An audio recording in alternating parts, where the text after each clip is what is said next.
Shalom teman-teman Persekutuan Doa Kanaan. Puji Tuhan kita boleh bertemu lagi siang hari ini untuk memuji dan memuliakan nama Tuhan. Semuanya pasti dalam keadaan sehat ya. Mari kita siapkan hati kita untuk memuji dan meninggikan nama Tuhan.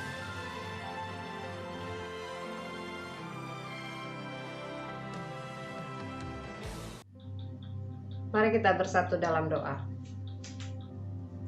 Tuhan Yesus, kami sungguh bersyukur untuk siang hari ini. Kami sudah menerima berkat Tuhan dari pagi sampai dengan siang hari ini. Kekuatan dan kesehatan yang baru selalu Tuhan limpahkan. Siang ini Tuhan, kami mau memuji dan meninggikan nama-Mu. Kami juga mau mendengarkan kebenaran akan firman-Mu. Tuhan Yesus, urapi dan berkati kami agar kami punya hati yang sungguh-sungguh untuk memuji dan meninggikan nama-Mu. Kami juga mau dengarkan firman Tuhan, Kau urapi hamba-Mu yang akan memberitakan. Biarlah firman-Mu tinggal tetap di dalam kami, dan kami mau lakukan dalam kehidupan kami. Kami siap untuk memuji dan meninggikan nama-Mu, terpuji nama-Mu, haleluya, amin. Mari kita katakan bahwa kita adalah orang yang berdoa, karena kita buat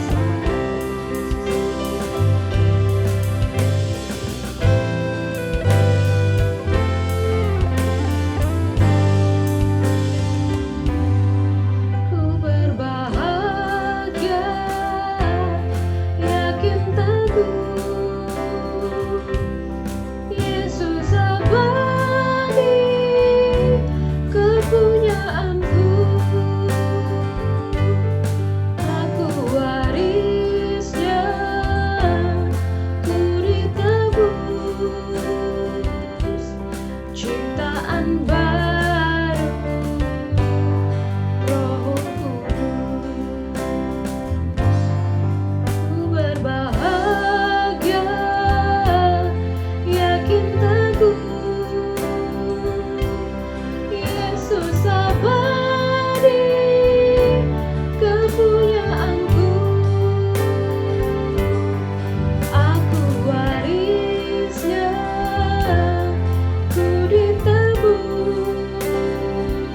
Praising my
wajah-Mu, oh Tuhan, di dalam kekudusan-Mu. Bawaku dekat dalam hati-Mu. Ku rindu mendengar suara-Mu, oh Tuhan, di tempat kudus-Mu. Sekarang kami rasakan, ku rasakan kasih-Mu dan indahnya kekudusan-Mu. Penuhi dengan kasih-Mu, diam di hadirat-Mu. Ku mengangkat tanganku dan ku bersyukur menyembah-Mu. Penuhi dengan kasih-Mu, diam di hadirat-Mu.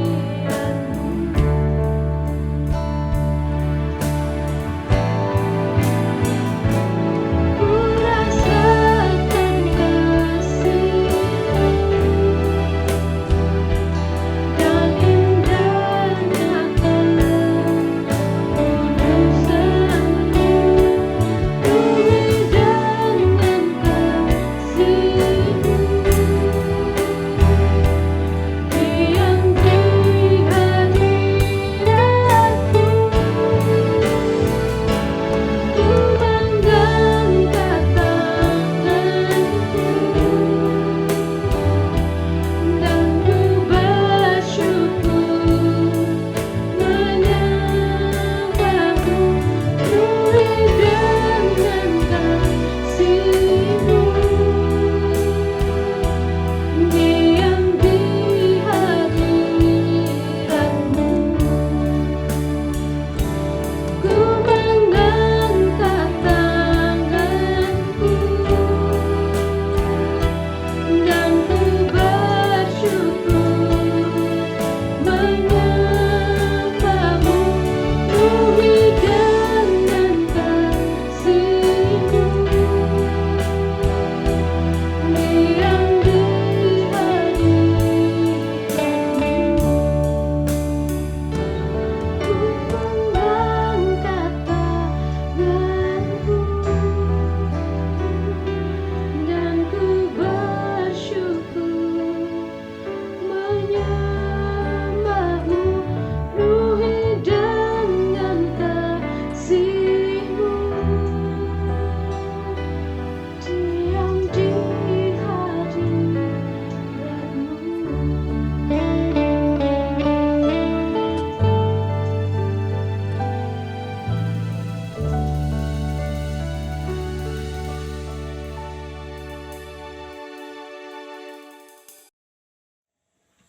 Mari kita bersatu dalam doa.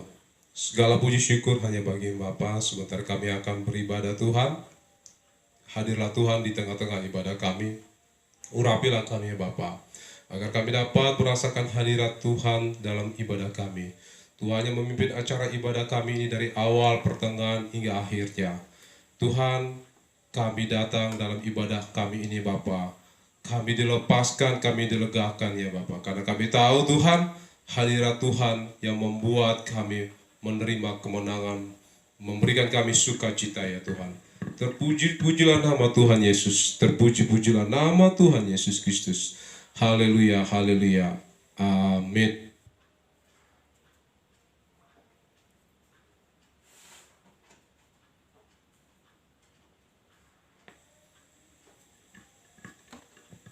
Mari kita bersatu dalam doa sebelum kita mendengarkan kebenaran firman Tuhan. Segala puji syukur hanya bagi-Mu ya Tuhan. Terima kasih Bapa buat hari ini Tuhan. Sebentar kami akan mendengarkan kebenaran firman Tuhan. Kiranya Tuhan memberikan kami hikmat marifat yang daripada Tuhan, agar kami mengerti setiap kebenaran firman Tuhan dalam kehidupan kami ya Bapa. Dan ketika itu Tuhan, firman yang ditaburkan, firman itu melekat dalam kehidupan kami, menjadi rema dalam kehidupan kami Bapa. Dan kami Tuhan dapat melangkah dalam setiap kehidupan kami Tuhan. Kami dibaharui, kami diberikan hikmat bagaimana kami bertindak Tuhan sesuai dengan kebenaran firman Tuhan. Terima kasih Tuhan Yesus, terima kasih. Haleluya, haleluya, amin. Shalom Bapak Ibu yang terkasih dalam Tuhan, puji nama Tuhan. Kita bersyukur buat hari ini kita dapat beribadah dan mendengarkan kebenaran firman Tuhan. Dan saya bersyukur juga bahwa pada hari ini saya dapat membagikan kebenaran firman Tuhan kepada kita semua, di mana firman Tuhan mengajarkan, memperbaharui, bahkan menasehati dan menegur setiap kehidupan kita. Dan kita bersyukur Bapak Ibu yang terkasih dalam Tuhan, bahwa kita ada sebagaimana ada saat ini, kita kuat, kita sehat, kita menikmati kehidupan semua karena kasih anugerah Tuhan. Bukan karena kuat gagah, bukan karena kehebatan kita, tetapi semua karena anugerah Tuhan dalam setiap kehidupan kita. Karena itu kita harus tahu bersyukur dan berterima kasih kepada Tuhan. Mari kita buka firman Tuhan, kita belajar firman Tuhan pada hari ini, apa yang Tuhan ingin sampaikan yang harus kita lakukan dalam setiap kehidupan kita.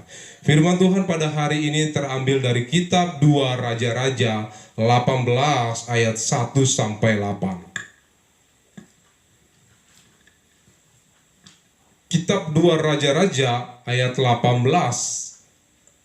Kitab 2 Raja-Raja pasal 18 ayat 1 sampai 8. Maaf Bapak Ibu terkasih, pasal 18 ayat 1 sampai 8. Demikianlah firman Tuhan.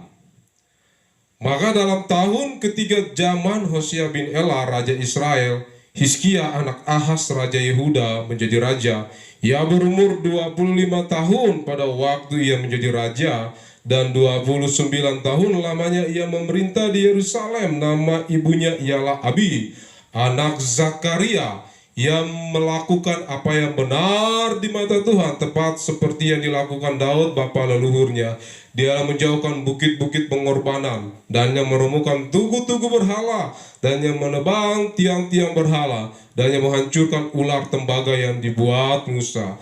Sebab sampai pada masa itu orang Israel memang masih membakar korban bagi ular itu yang namanya disebut Nehustan. Ia percaya kepada Tuhan Allah Israel, dan di antara semua raja-raja Yehuda, baik yang sesudah dia maupun yang sebelumnya, tidak ada lagi yang sama seperti dia. Ia berpaut kepada Tuhan dan tidak menyimpang daripada mengikuti dia. Dan ia berpegang pada perintah-perintah Tuhan yang telah diperintahkannya kepada Musa. Maka Tuhan menyertai dia kemanapun juga ia pergi berperang. Ia beruntung. Ia memberontak kepada Raja Asyur dan tidak lagi takluk kepadanya. Dialah yang mengalahkan orang Filistin sampai ke Gaza dan memusnahkan daerahnya, baik menara-menara penjagaan maupun kota-kota yang berkubu. Demikian firman Tuhan. Bapak Ibu yang terkasih dalam Tuhan, kita belajar pada hari ini tentang iman dan ketaatan. Tema kita adalah iman dan ketaatan. Kita belajar dari Hizkia bagaimana ia memiliki iman dan ketaatan. Bagaimana ia sebagai seorang percaya melakukan kehidupannya berharap dan hanya bersandar kepada Tuhan. Firman Tuhan katakan bahwa ia adalah salah seorang raja yang tidak ada lagi yang sama seperti dia. Nah, ini menunjukkan bahwa penyertaan Tuhan kepada Raja Hizkia adalah sungguh luar biasa. Tuhan memberkati Hizkia sehingga firman Tuhan katakan tidak ada lagi yang sama seperti dia. Imannya kepada Tuhan itu sungguh-sungguh luar biasa. Imannya kepada Tuhan itu sungguh-sungguh benar di hadapan Tuhan.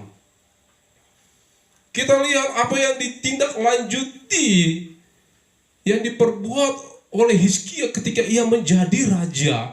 Bagaimana ia menghancurkan tugu-tugu berhala yang ada saat itu, yang dimana bangsa Israel menyembah bukan menyembah kepada Tuhan. Nah, ini yang dilakukan oleh Hizkia. Ia menghancurkan tugu-tugu berhala yang ada saat itu yang disembah oleh bangsa Israel. Inilah yang dilakukan oleh Hizkia, bahwa Allah yang hiduplah yang harus disembah. Allah yang hiduplah yang harus menjadi pedoman dalam setiap kehidupan kita, menjadi pedoman bagi setiap kehidupan bangsa Israel. Dan dia bertindak menyatakan imannya yang penuh ketaatan itu, membawa bangsa Israel agar kepada kebenaran firman Tuhan. Bapak Ibu terkasih dalam Tuhan, apa sih iman itu? Mungkin orang banyak berkata, atau ada orang yang berpendapat bahwa iman itu ya percaya kepada Tuhan, ya iman itu ya meyakini Tuhan, ya iman itu ya kita beragama, atau apalah Bapak Ibu terkasih dalam Tuhan.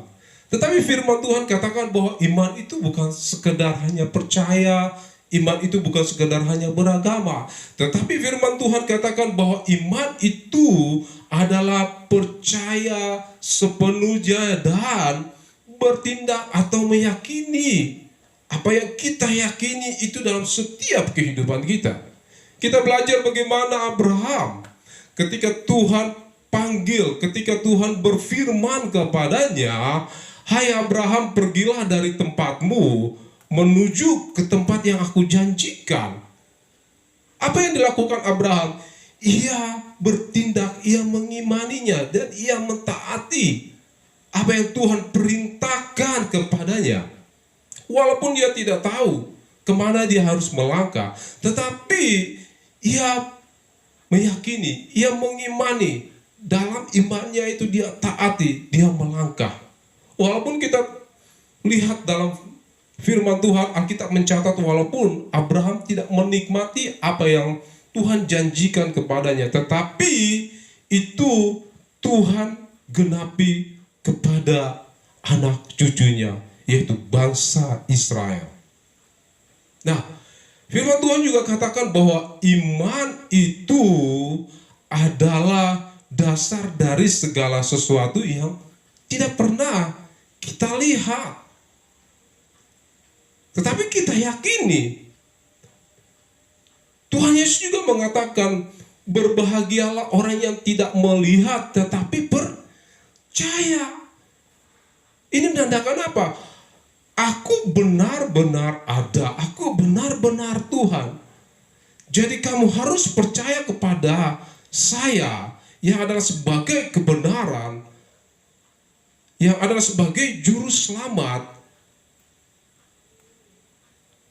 yang dimana bahwa kita harus meyakini dengan sungguh-sungguh. Nah, ada seorang pakar teologi yang mengatakan, yang melihat bahwa banyak orang Kristen memahami iman yang salah. Charles Stanley mengatakan bahwa iman yang saat ini orang Kristen yakini bahwa iman itu seperti mesin ATM yang dimana kalau kita butuhkan dia keluar saat itu. Nominal yang kita perlukan saat itu keluar. Charles Stanley mengatakan bahwa iman bukan seperti itu. Tetapi iman itu adalah proses. Iman itu adalah sesuatu yang harus kita yakini terus dan terus berjalan. Karena apa? Iman itu bukan memaksa Tuhan untuk kehendak kita, tetapi justru kitalah yang harus benar-benar meyakini kebenaran firman Tuhan itu berjalan dan berjalan, berjalan dan berjalan. Karena apa? Karena di dalam proses itulah maka Tuhan akan memberikan apa yang kita perlukan. Tuhan akan menyatakan kebenarannya, kebesarannya kepada kita ketika kita terus dan terus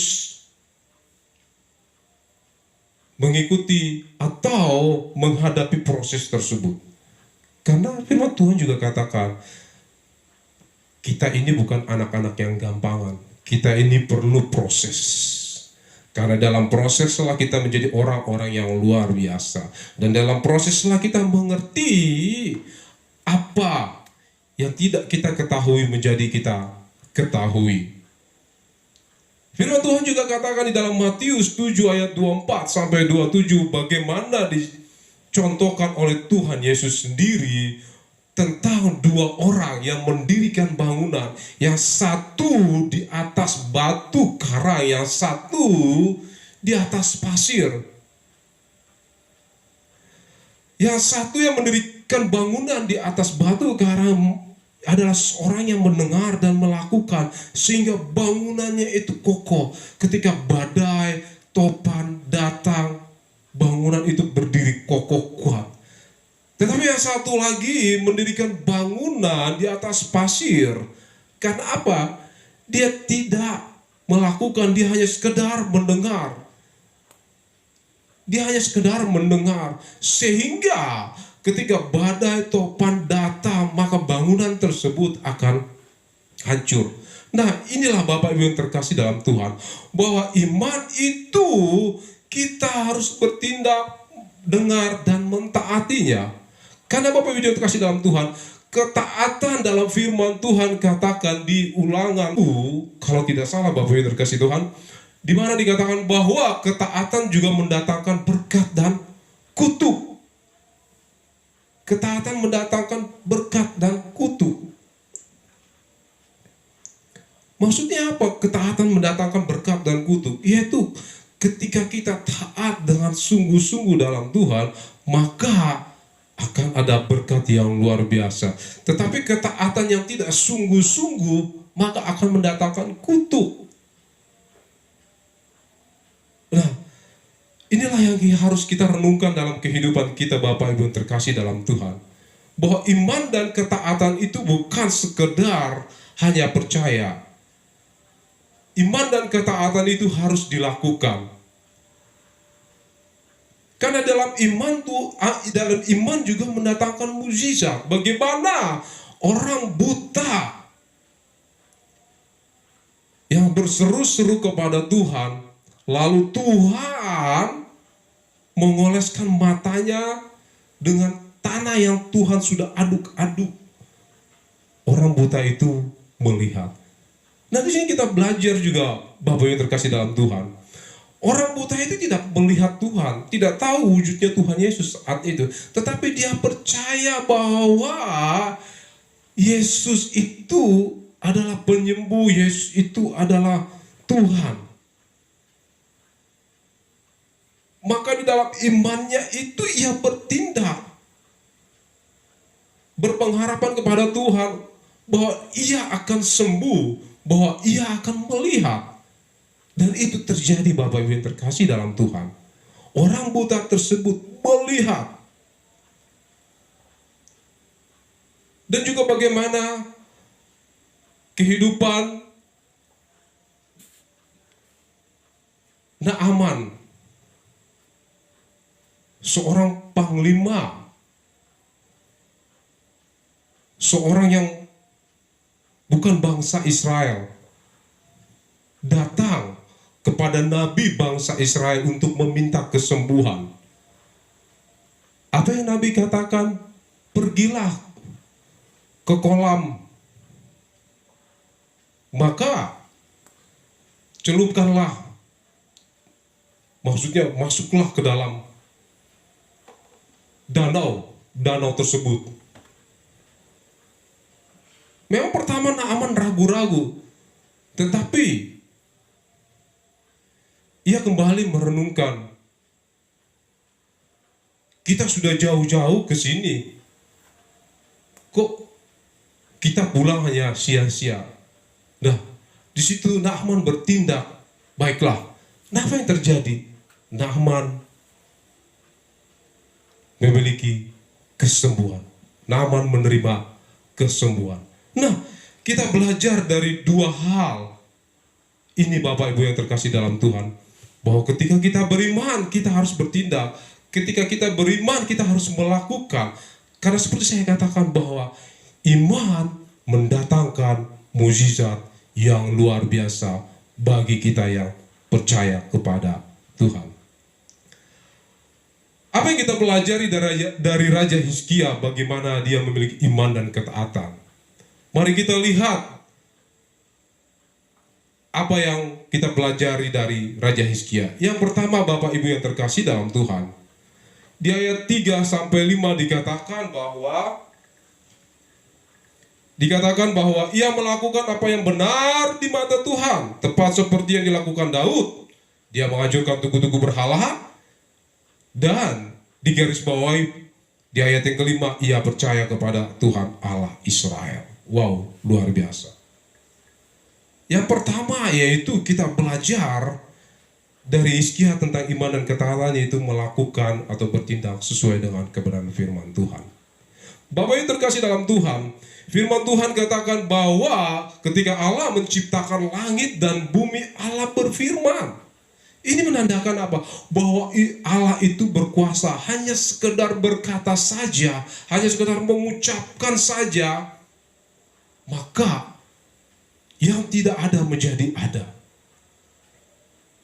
Ini menunjukkan kuasa Tuhan. Firman Tuhan itu adalah luar biasa. Firman Tuhan itu adalah ya dan amin.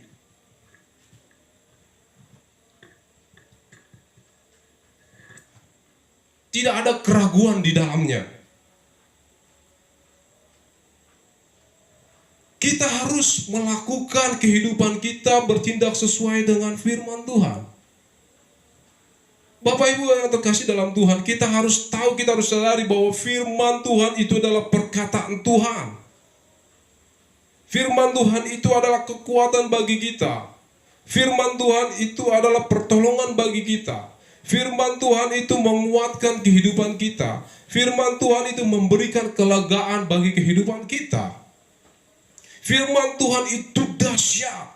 Firman Tuhan itu luar biasa. Firman Tuhan itu tidak ada keraguan. Di kitab Mazmur dikatakan bahwa firman-Mu adalah pelita bagi kakiku dan terang bagi jalanku. Firman Tuhan itu adalah terang. Firman Tuhan itu adalah cahaya yang menerangi. Ketika kita berjalan, maka kita akan melihat jalan yang benar. Maka kita tidak akan terantuk dalam setiap jalan-jalan kita. Tetapi apa yang terkasih, bukan berarti bahwa jalan kita itu lurus-lurus. Tuhan tidak pernah janjikan itu. Tadi seperti saya katakan, bahwa beriman dan taat itu juga mengalami yang namanya proses. Proses dan proses dan proses. Seperti saya katakan bahwa kita bukan anak-anak gampangan, tetapi menjadi anak-anak yang luar biasa itu butuh proses. Butuh proses. Sudah kita dalam setiap kehidupan kita itu bertindak sesuai dengan kebenaran firman Tuhan. Karena Tuhan sendiri katakan bahwa aku adalah pokok anggur. Pokok anggur. Bahwa ketika kita melekat di dalam Tuhan, maka kita akan menghasilkan buah-buah yang luar biasa. Buah-buah yang harum. Buah-buah yang nikmat. Buah-buah yang berdampak. Nah, inilah janji Tuhan. Ketika kita sesuai, selaras, bertindak hidup kita dengan kebenaran firman Tuhan, maka kita akan menghasilkan buah-buah yang baik, buah-buah yang luar biasa. Hizkia bertindak sesuai dengan kebenaran firman Tuhan, yaitu dia melakukan penghancuran berhala yang disembah oleh bangsa Israel saat itu. Inilah dia yang lakukan, bahwa hidup bangsa Israel harus sesuai dengan kebenaran firman Tuhan. Bahwa hidup bangsa Israel harus kembali kepada yang Tuhan perintahkan. Yang Tuhan katakan. Tadi seperti saya katakan bahwa ketika bangsa Israel tidak taat maka akan mendatangkan kutuk. Tetapi bangsa Israel ketika taat maka akan mendatangkan berkat. Nah, mari Bapak Ibu yang terkasih dalam Tuhan, kita harus selaraskan hidup kita sesuai dengan kebenaran firman Tuhan. Kita harus melekat di dalam kebenaran firman Tuhan. Karena apa? Karena itu menopang, menguatkan kehidupan kita. Lalu yang kedua Bapak Ibu yang terkasih dalam Tuhan, kita belajar bagaimana iman dan ketaatan yang dimiliki oleh Hizkia. Yang kedua di ayat 4 dikatakan, dialah yang menjauhkan bukit-bukit pengorbanan, yang meremukkan tugu-tugu berhala, dan menghancurkan patung atau ular tembaga yang dibuat oleh Musa saat itu yang disebut Nehustan. Poin yang kedua yaitu kita menjauhkan hidup dari berhala. Bapak Ibu yang terkasih dalam Tuhan, tadi seperti saya katakan bahwa ketika seseorang beriman dan seorang taat kepada Tuhan, dia bukan lagi hidup pada cara-cara yang lama, tetapi dia harus hidup pada cara yang baru, yaitu apa? Yang selaras dengan kebenaran firman Tuhan. Nah, inilah yang dia lakukan, yaitu Hizkia lakukan agar bangsa Israel meninggalkan cara-cara yang lama yang dilakukan oleh bapak leluhur mereka yang tidak taat kepada Tuhan. Mereka harus menjauhkan patung-patung berhala dalam kehidupan mereka. Nah, patung-patung berhala atau berhala itu bukan berbicara hanya tentang kita datang ke paranormal, atau kita datang ke orang-orang pintar, atau kita datang ke dukun, datang ke gunung, menyembah. Tetapi berhala juga berbicara tentang materi Bapak Ibu yang terkasih dalam Tuhan. Karena apa? Karena materi itu pun dapat menjauhkan orang, dapat membuat iman seseorang itu tergerus. Firman Tuhan katakan bahwa kita itu tidak bisa menyembah kepada dua Tuhan. Kita harus menyembah kepada Tuhan yang benar, yaitu dalam Tuhan Yesus Kristus. Kita jangan menyembah kepada Tuhan, yaitu mamon, materi.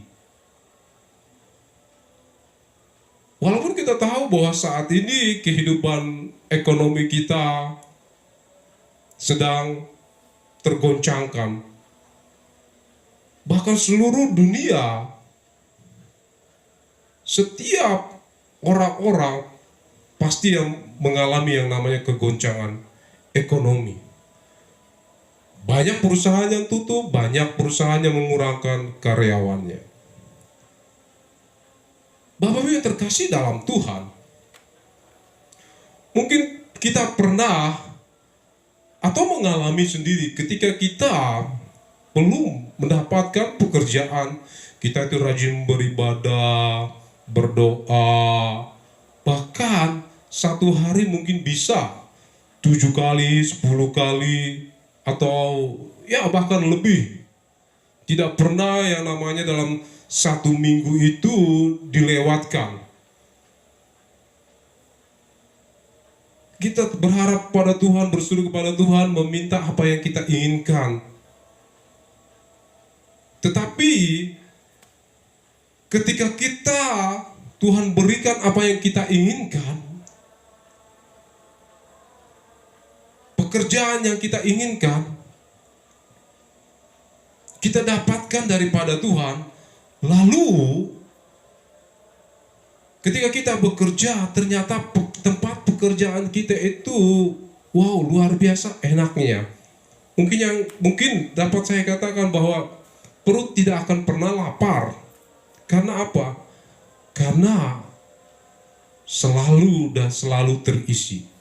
Nah, ketika kita mendapatkan pekerjaan yang enak, di mana kita tadi berseru-seru pada Tuhan, berikan, maka Tuhan berikan.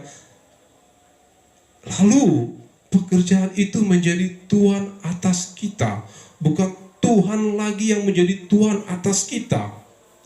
Nah, inilah salah satu di mana bahwa materi itu bisa membuat orang tergerus imannya ketika apa? Ketika ia tidak lagi berfokus kepada Tuhan, ketika ia tidak lagi hidup di dalam Tuhan, dan ia menjauhkan hidupnya daripada Tuhan. Menjauhkan hidupnya daripada Tuhan. Karena apa? Karena dia hidupnya sudah enak secara ekonomi. Nah, inilah yang Tuhan tidak inginkan, Bapak Ibu yang terkasih dalam Tuhan. Ketika Tuhan beri jawaban, tetapi kita meninggalkan Tuhan, kita jauh daripada Tuhan. Firman Tuhan katakan seperti saya sampaikan bahwa ketika kita taat dengan benar, maka akan mendatangkan berkat. Tapi ketika kita tidak taat, ketaatan yang tidak baik, maka akan mendatangkan kutuk. Jadi kita belajar bahwa kita harus menjauhkan hidup kita itu dari berhala, mengandalkan Tuhan dan hanya berharap kepada Tuhan. Lalu yang poin yang ketiga, Bapak Ibu yang terkasih dalam Tuhan, bagaimana kita belajar dari Hizkia, iman dan ketaatan yang dia praktekkan, yang dia tunjukkan. Di ayat 6-7 dikatakan, ia berpaut kepada Tuhan, tidak menyimpang daripada mengikuti dia, yaitu Tuhan. Ia berpegang pada perintah-perintah Tuhan, dan Tuhan menyertai dia. Bahkan yang tadinya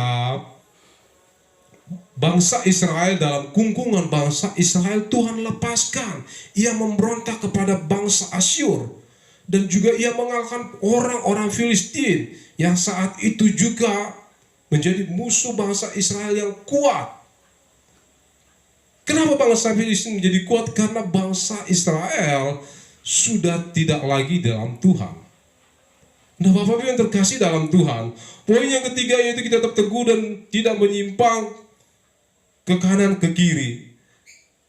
Kalau kita baca sampai habis, Bapak Ibu yang terkasih dalam Tuhan, bagaimana tadi ayat 7 dikatakan bahwa Hizkia atau bangsa Israel memberontak kepada Raja Asyur. Kenapa? Karena saat itu bangsa Asyur menjajah bangsa Israel. Nah, ketika Hizkia menjadi raja, ia berfokus kepada Tuhan. Ia tidak menyimpang ke kanan ke kiri melihat pengharapan kepada kekuatan-kekuatan bangsa lain. Dia tetap berharap kepada Tuhan. Karena ia tahu bagaimana Daud menjadi seorang raja yang luar biasa. Ia berharap kepada Tuhan. Ia bersandar kepada Tuhan, maka Tuhan menyertainya. Maka Tuhan memberikannya kemenangan-kemenangan yang luar biasa. Apa yang dikatakan firman Tuhan? Asyur dikalahkan oleh bangsa Israel.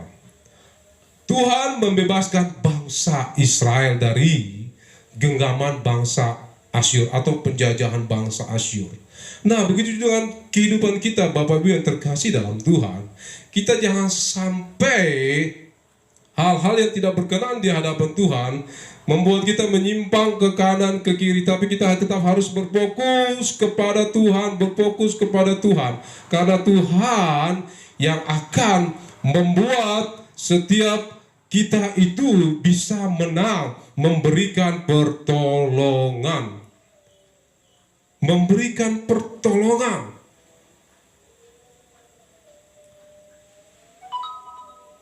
Firman Tuhan memberikan kita itu jawaban.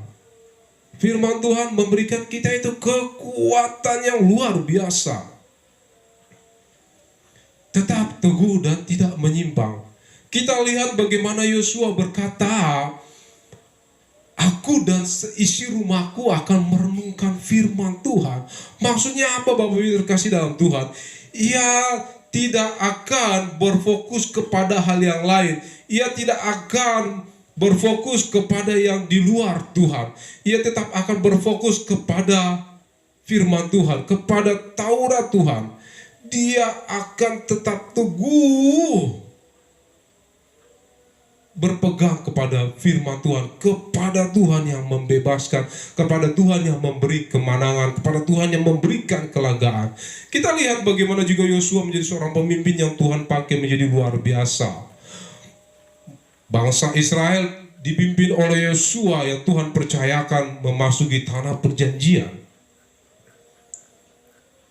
Apa yang dilakukan oleh Yosua ketika Yosua sesuai dengan kehendak Tuhan, tidak menyimpang ke kanan ke kiri, maka Tuhan akan berkati Yosua. Tuhan akan memampukan dia menjadi seorang pemimpin yang luar biasa.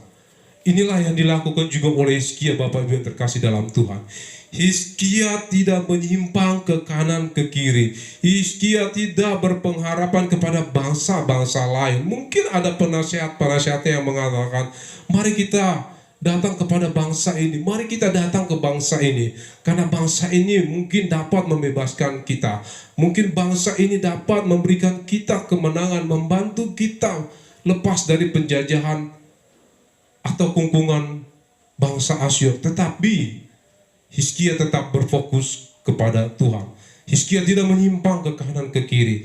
Ia tetap percaya kepada Tuhan yang memberikan pengharapan yang luar biasa. Demikian firman Tuhan pada hari ini, Bapak Ibu terkasih dalam Tuhan. Kita belajar dari Hizkia memiliki iman dan ketaatan yang benar itu. Iman yang dinyatakan dalam kehidupan, iman yang bertindak dalam kehidupan, iman yang bukan sekedar hanya percaya. Firman Tuhan juga katakan bahwa kita itu harus bertumbuh, berbuah, dan berdampak. Iman dan ketaatan itu bertumbuh, berbuah, dan berdampak. Demikian firman Tuhan. Mari kita bersatu dalam doa. Haleluya, haleluya. Terima kasih Tuhan Yesus, terima kasih. Terpujilah nama Tuhan Yesus Kristus. Pada hari ini Tuhan kami belajar Tuhan tentang iman dan ketaatannya Tuhan. Bagaimana kami belajar dari Hizkia bahwa iman dan ketaatan itu bukan sekedar percaya. Iman dan ketaatan itu harus kami lakukan dalam setiap kehidupan kami. Iman dan ketaatan itu harus kami perbuat. Bagaimana penyertaan Tuhan kepada Raja Hizkia ketika ia tetap berfokus, ketika ia tetap kepada Tuhan, ketika ia tetap berpengharapan kepada Tuhan, maka Tuhan selalu menyertainya. Tuhan jadikan firman itu Tuhan rema dalam kehidupan kami semua. Dan itu melekat dalam kehidupan kami Bapa. Tuhan mampukan kami melakukan setiap kebenaran firman-Mu Tuhan dalam setiap kehidupan kami ya Bapa. Terima kasih Tuhan, terima kasih. Terpuji-pujilah nama Tuhan Yesus Kristus. Haleluya, haleluya. Amin.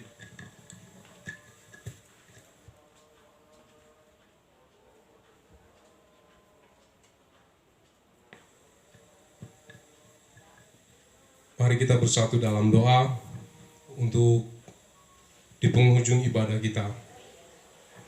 Terima kasih Tuhan Yesus, terima kasih Tuhan Yesus, terima kasih Tuhan Yesus, terima kasih. Bapa, kami telah berada di penghujung ibadah kami ini Bapa. Terima kasih Tuhan, terima kasih Bapa. Semua ini atas anugerah Tuhan, dari awal, pertengahan hingga ujung akhir kami dapat melakukan ibadah kami ya Bapa. Tuhan Yesus, biarlah hidup kami Tuhan selaras dengan kebenaran firman-Mu Bapa. Terima kasih Tuhan Yesus, terima kasih. Tuhan memberkati umat-umat-Mu ya Bapa yang Tuhan yang ada di tempat ini ya Bapa. Mereka yang melakukan aktivitas mereka dalam pekerjaan mereka. Tuhan yang memberkati mereka. Tuhan yang menyertai mereka. Tuhan yang memberikan mereka hikmat sehingga apa yang mereka kerjakan berhasil. Sehingga apa yang mereka kerjakan Tuhan berdampak ya Bapa. Tuhan yang memberikan pertolongan baginya Bapa. Mereka menjadi terang dan garam di tengah-tengah lingkungan mereka ya Bapa. Di tempat mereka melakukan pekerjaan mereka, di tempat Tuhan dalam lingkungan keluarga mereka, dan juga Tuhan di dalam Tuhan pelayanan mereka ya Tuhan. Terima kasih Tuhan, terima kasih. Terpuji-pujilah nama Tuhan Yesus Kristus. Mari kita mengangkat tangan kita menerima berkat dari Bapa di surga. Terimalah berkat dari Bapa di surga, cinta kasih Yesus Kristus mengalir dalam kehidupan kita, dan kasih Tuhan memberikan kita damai sejahtera, penyertaan kita yang memampukan setiap kehidupan kita berhasil, penyertaan Tuhan yang memampukan kehidupan kita berjalan dengan luar biasa. Haleluya, haleluya. Dan Tuhan selalu menyertai kehidupan kita dari sekarang, esok, dan sampai selama-lamanya. Haleluya, haleluya, amin.